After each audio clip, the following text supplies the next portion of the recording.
Hello guys, in this video I am going to show you how you can disable or enable Windows Defender on your Windows 11 operating system. You know, Microsoft Defender is like the guardian angel of your computer, shielding it from viruses, ransomware, spyware, and even those pesky hackers. But there are times when you might need to give it a break, either for a short while or longer. So, let's dive in and see how you can take control. First of all, to access your Defender settings, you will need to open up the Settings app. You can do this by clicking on the search icon and typing in Settings. Once you see the Settings app in the results, click on it to open it up. Now, navigate to the Privacy and Security section and then click on Windows Security. Here, you'll find an option called Virus and Threat Protection. Click on it, and it'll open up another window where you can do a quick scan to check for any current threats lurking around. But what we're really interested in is managing the settings under Virus and Threat Protection.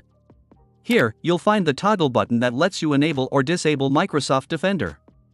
If you want to disable it, just toggle the button off and confirm by clicking Yes. Keep in mind, this will only disable it until the next time you restart your computer. So, if you need to install any software, make sure to do it before restarting to avoid any surprises. Now, you might remember that in the past, there were ways to permanently disable Microsoft Defender, but Microsoft has made it a bit more challenging these days. If I find a new workaround or solution for permanently disabling or enabling Microsoft Defender, I'll make sure to update this video with that information.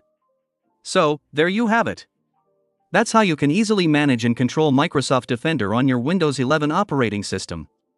And if you are wondered about this transparent taskbar, then check out this video. I hope you found this video helpful, and if you did, don't forget to give it a thumbs up and subscribe for more useful tips. See you in the next video.